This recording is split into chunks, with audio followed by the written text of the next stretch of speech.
Assalamualaikum warahmatullahi wabarakatuh. Berjumpa lagi di channel Madrasatuna.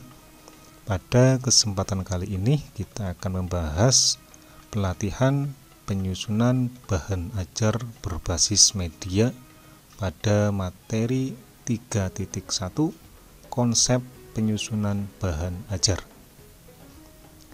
Oke, langsung saja kita mulai mengerjakan.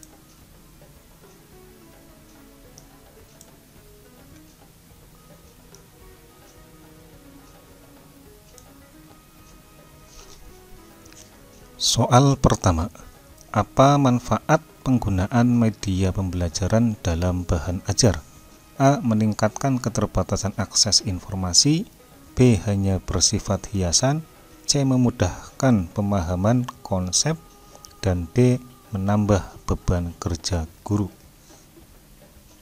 Manfaat penggunaan media pembelajaran dalam bahan ajar adalah untuk memudahkan pemahaman konsep. Nomor 1, C. Soal nomor 2. Mengapa penyusunan bahan ajar penting dalam pendidikan? A. Meningkatkan kreativitas guru saja. B. Hanya sebagai tugas tambahan. C. Tidak ada manfaatnya. D. Memfasilitasi proses belajar mengajar. Pentingnya membuat bahan ajar ini adalah untuk memfasilitasi proses belajar mengajar. Nomor 2, D. Soal nomor 3. Langkah pertama dalam penyusunan bahan ajar adalah A. Menyusun materi pembelajaran. B. Menilai hasil belajar. C. Menentukan tujuan pembelajaran. D. Membuat evaluasi pembelajaran. Langkah pertama adalah menentukan tujuan pembelajaran. Oke, nomor 3, C. Soal nomor 4. Di bawah ini merupakan tujuan penyusunan bahan ajar kecuali A. Menggantikan peran guru. B. Memudahkan guru dalam melaksanakan pembelajaran. C. Bahan ajar yang disusun sesuai tuntutan kurikulum dan kebutuhan peserta didik. D. Membantu peserta didik dalam memperoleh alternatif bahan ajar. Kecuali maka menggantikan peran guru. Oke, soal nomor 5. Di bawah ini merupakan bahan ajar teks kecuali A. Web based. B. Handout. C. Modul. Dan D. Lembar kerja peserta didik LKPD. Kecuali maka yang A. Oke, soal nomor 6. Manakah yang bukan termasuk komponen bahan ajar? A. Manfaat bahan ajar. B. Tujuan pembelajaran. C. Jumlah siswa di kelas. Dan D. Materi pembelajaran. Yang bukan komponen bahan ajar adalah jumlah siswa. Oke, soal nomor 7. Apa yang dimaksud dengan bahan ajar teks? Bahan ajar teks adalah materi atau tulisan atau teks yang digunakan dalam pembelajaran. Oke, nomor 7, D. Soal nomor 8. Apa yang dimaksud dengan penyusunan bahan ajar? Proses merancang dan menyusun bahan ajar. Oke, nomor 8, D. Soal nomor 9. Apa peran teknologi dalam penyusunan bahan ajar modern? Peran teknologi adalah memudahkan akses informasi. Oke, nomor 9B. Soal terakhir.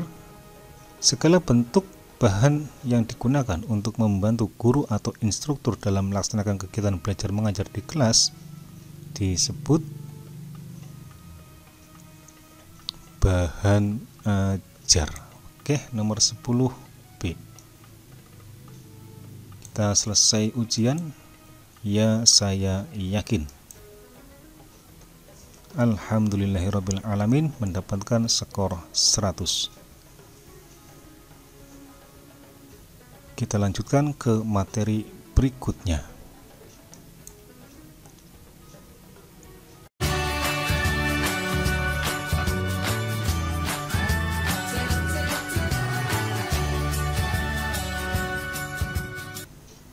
Oke, kita masih pada pelatihan penyusunan bahan ajar berbasis media. Pada kesempatan kali ini kita telah sampai di materi 3.2 analisis kebutuhan bahan ajar. Oke, langsung saja kita mulai mengerjakan soal.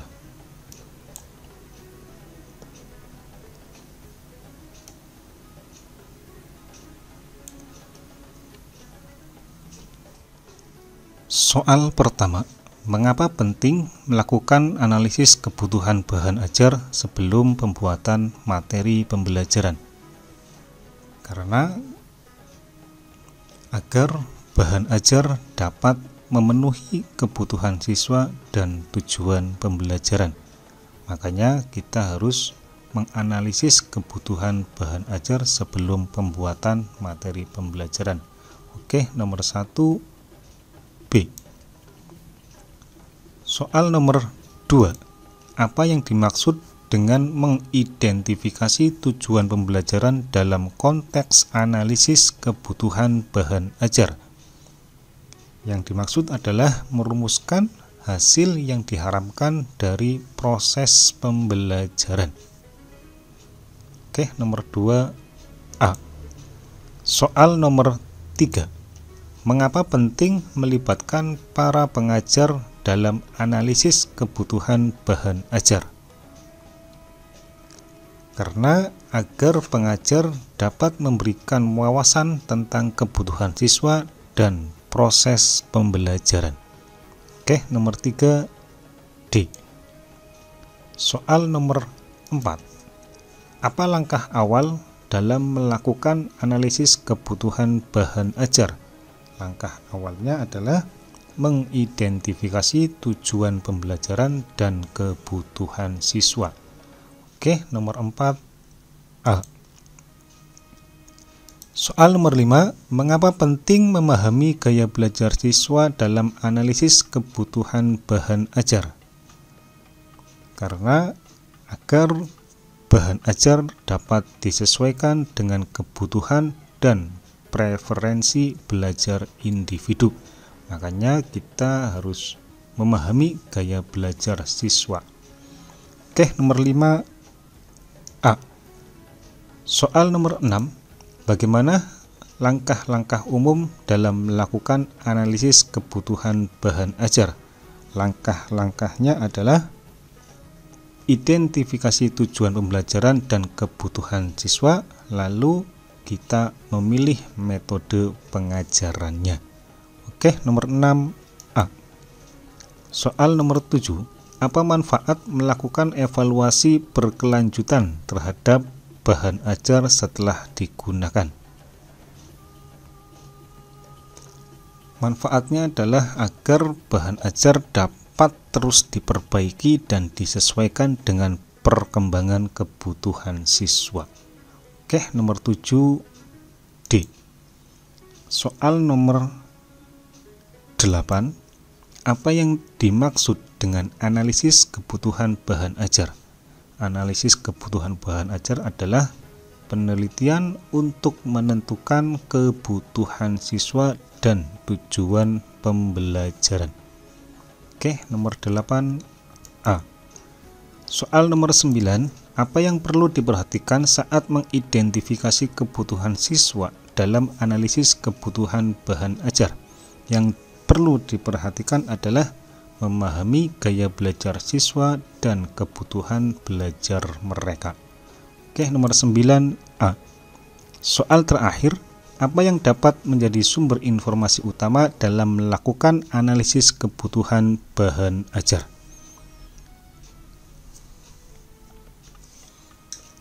Sumber utama adalah kurikulum nasional dan kebijakan sekolah. Oke, nomor 10B. Oke, kita selesai ujian. Ya, saya yakin. Alhamdulillahirrabbilalamin, mendapatkan skor 100. Oke, kita lanjutkan ke materi berikutnya.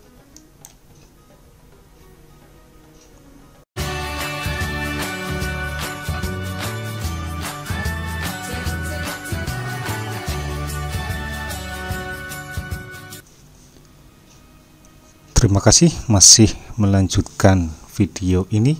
Kita pada kesempatan kali ini telah sampai di materi 3.3 penyusunan bahan ajar cetak LKS modul atau diklat. Oke, langsung saja kita mulai mengerjakan soal. Mulai mengerjakan.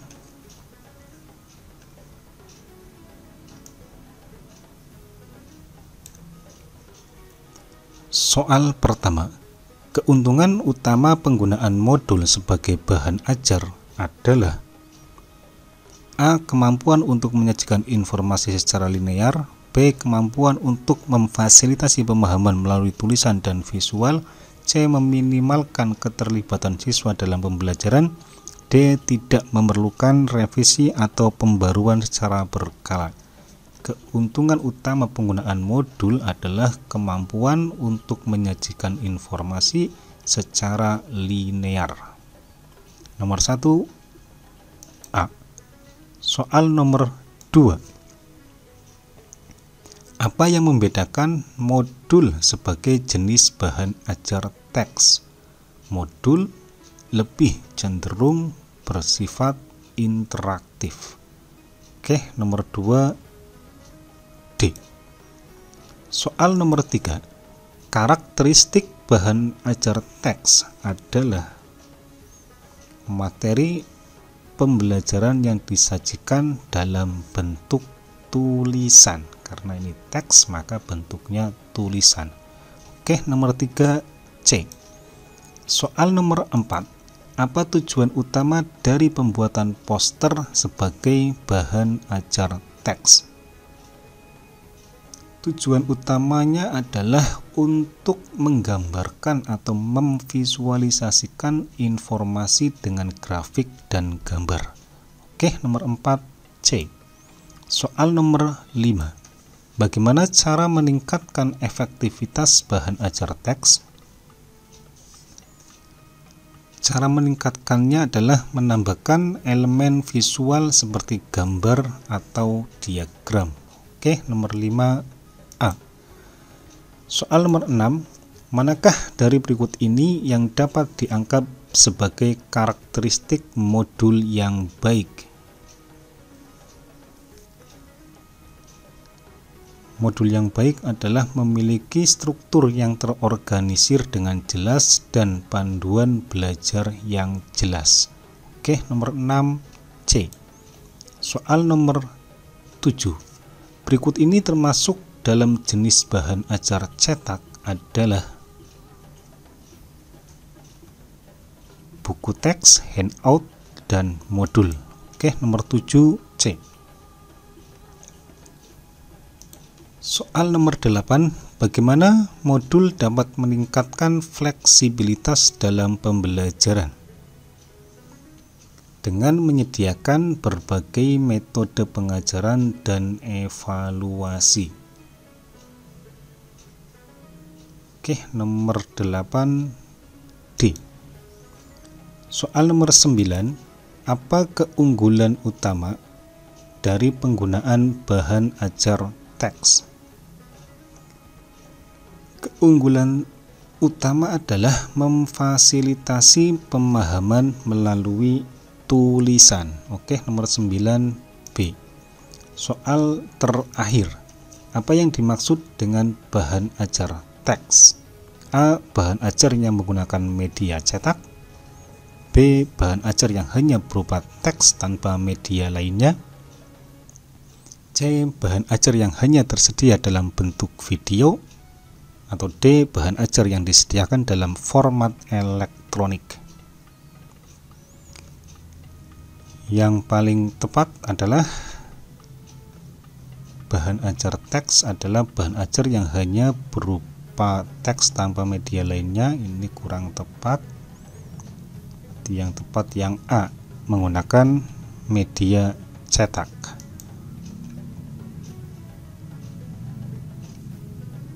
A atau B masih bingung.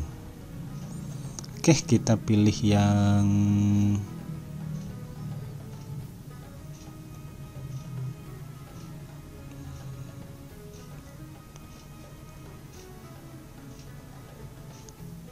A saja.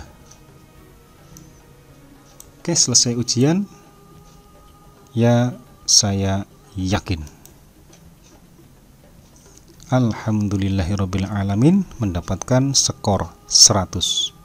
Oke, kita lanjutkan ke materi berikutnya.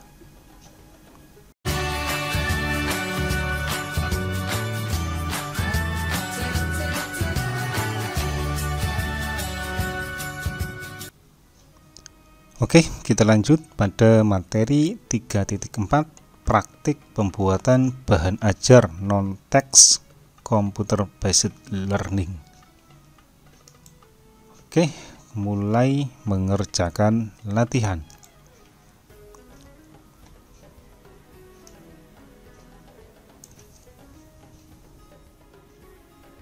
Soal pertama, apa fungsi utama Flipbook dalam presentasi digital? A. Menampilkan teks statis, B. Mengeluarkan suara, C. Memutar video, D. Menyajikan animasi halaman dan slideshow. Fungsi utama Flipbook adalah untuk menyajikan animasi halaman dan slideshow. Oke, nomor 1 D. Soal nomor 2, apa jenis konten yang dapat dimasukkan ke dalam Flipbook? Semua jenis konten seperti gambar, teks, dan video itu bisa dimasukkan dalam Flipbook. Oke, nomor 2 C. Gambar, teks, dan multimedia.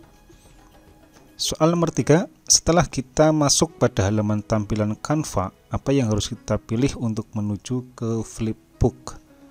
Kita pilih aplikasi. Oke, soal nomor 4, apa yang dimaksud dengan back turning effect dalam Flipbook? Back turning effect adalah efek perpindahan halaman seperti buku fisik. Oke, nomor 4 D. Soal nomor 5, salah satu aplikasi yang dapat digunakan untuk membuat bahan ajar Flipbook adalah A. PowerPoint, ini tidak, B. TikTok, ini juga bukan, C. Mentimeter juga bukan. Yang paling tepat adalah aplikasi Canva, karena Canva ini dapat membuat bahan ajar Flipbook. Oke, nomor 5 D. Soal nomor 6, format file apa yang umumnya digunakan dalam Flipbook digital? Umumnya menggunakan format PDF. Oke, nomor 6A. Soal nomor 7, dalam membuat Flipbook atau slideshow desain pada Canva, kita bisa menggunakan desain yang sudah ada di proyek pada Canva. Oke, nomor 7 C. Soal nomor 8, apa yang dimaksud dengan flipping dalam Flipbook? Flipping adalah animasi perpindahan halaman. Oke, nomor 8 D. Soal nomor 9, apa yang dimaksud dengan Flipbook? Flipbook adalah penyajian media belajar buku dalam bentuk virtual. Oke, nomor 9 D. Soal terakhir, apa nama aplikasi di Canva yang fungsinya untuk membuat desain bahan ajar Flipbook? Aplikasinya yaitu Haizen Flipbook. Oke, nomor 10 C. Kita selesai ujian, ya saya yakin. Alhamdulillahirabbil alamin, mendapatkan skor 100. Kita lanjutkan ke materi 3.5.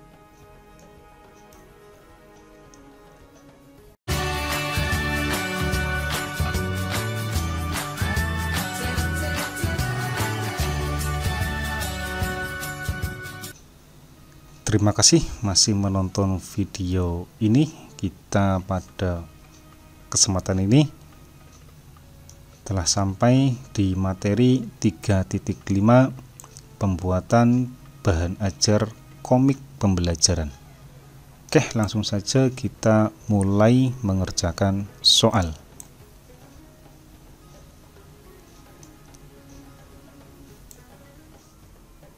Soal pertama, langkah apa yang perlu dilakukan setelah membuat storyline? Langkah yang perlu dilakukan setelah membuat storyline adalah mengisi balon teks. Nomor 1 C. Soal nomor 2, langkah apa yang perlu dilakukan setelah menentukan tema komik pembelajaran? Setelah menentukan tema, kita membuat storyline. Oke, nomor 2A. Soal nomor 3, bagaimana cara menambahkan teks pada komik pembelajaran di Canva dengan menggunakan fitur teks Canva? Dalam Canva ada fitur tambah teks, kita gunakan fitur tersebut. Oke, nomor 3D. Soal nomor 4, apa fungsi utama dari efek visual dalam komik pembelajaran? Fungsi utamanya adalah meningkatkan daya tarik. Oke, nomor 4C. Soal nomor 5, apa manfaat menggunakan Canva dalam pembuatan bahan ajar komik? Mempermudah proses desain. Oke, nomor 5D. Karena di Canva sudah banyak template yang bisa kita gunakan, makanya dengan membuat komik di Canva kita akan lebih mudah mendesain komik tersebut. Oke, nomor 6. Mengapa penting memberikan narasi yang jelas pada setiap panel komik pembelajaran? Karena untuk memudahkan pemahaman konsep. Oke, nomor 6B. Soal nomor 7, bagaimana cara menyusun panel komik agar alur cerita mudah dipahami? Agar mudah dipahami, maka kita harus mengatur urutan panel dengan logis, ya, dengan rapi. Oke, nomor 7D. Soal nomor 8, bagaimana langkah awal dalam membuat bahan ajar komik pembelajaran? Langkah yang perlu dipersiapkan terlebih dahulu adalah menentukan tema komiknya. Oke, nomor 8D. Soal nomor 9, apa kegunaan menentukan tema pada pembuatan komik pembelajaran? Tujuannya adalah untuk mempermudah proses pembuatan komik tersebut, karena ketika kita tidak menentukan tema, maka komik yang akan kita buat akan melebar. Tetapi ketika sudah menentukan tema, maka dalam proses pembuatannya akan lebih mudah karena temanya sudah ditentukan. Oke, nomor 9D. Soal terakhir, mengapa penting menyesuaikan warna dominan pada komik pembelajaran untuk menarik perhatian pembaca? Oke, kita selesai semua. Selesai ujian, ya saya yakin. Alhamdulillahirrabbilalamin, mendapatkan skor 100. Oke, kita akan melanjutkan di materi yang terakhir. Lanjutkan.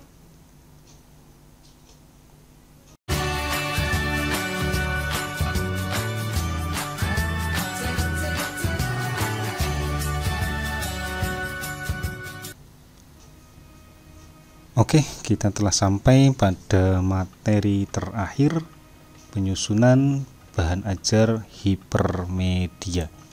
Terima kasih Sobat Madrasatuna yang sudah setia menonton sampai akhir ini. Oke, kita akan melanjutkan latihan soal 3.6. Mulai mengerjakan.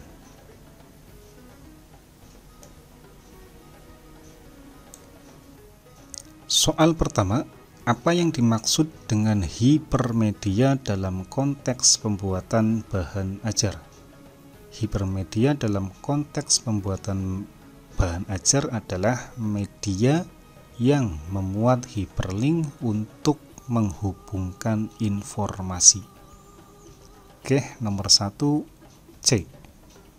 Soal nomor 2, Keuntungan utama penggunaan hipermedia dalam pembuatan bahan ajar adalah interaktif dan fleksibilitas.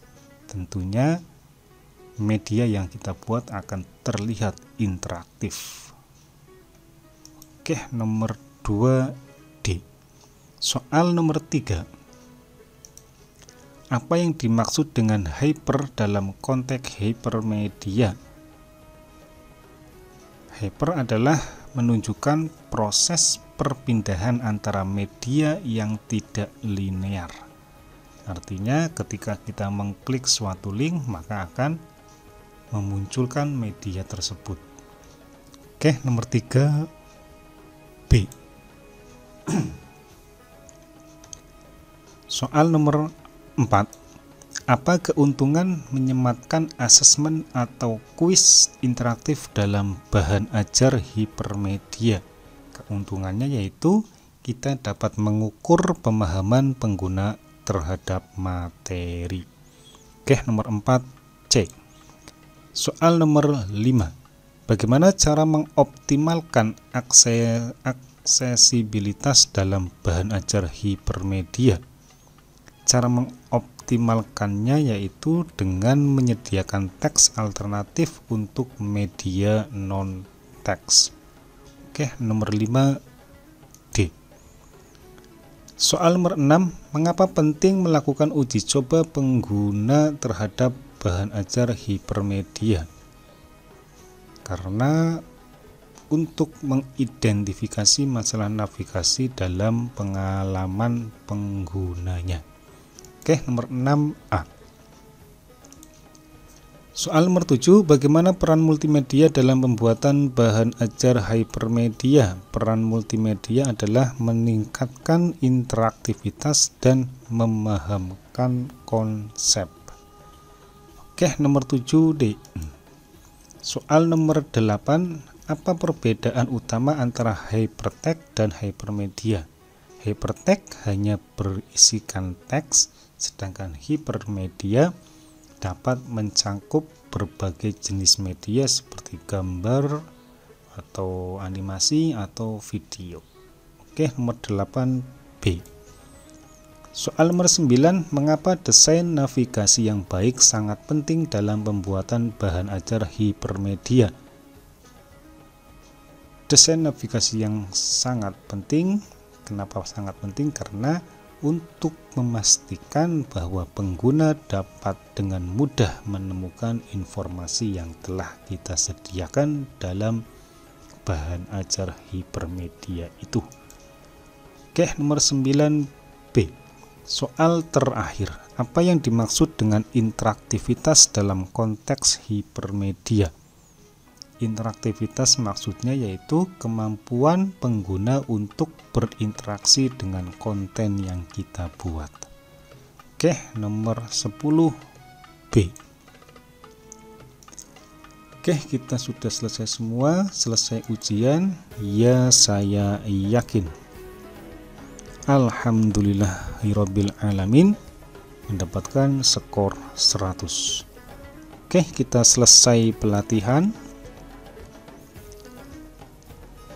Ini kita sudah menyelesaikan. Selamat, Anda lulus pelatihan ini. Anda memperoleh nilai keseluruhan 100 pada pelatihan penyusunan bahan ajar berbasis media. Oke, sebelum mengakhiri pelatihan ini, sebaiknya Sobat Madrasatuna berikan review terlebih dahulu, bisa bintang 5 ya. Setelah Sobat Madrasatuna memberikan review, nanti kita disuruh menunggu sekitar 2 atau 3 minggu untuk menunggu sertifikat tertanda tangani.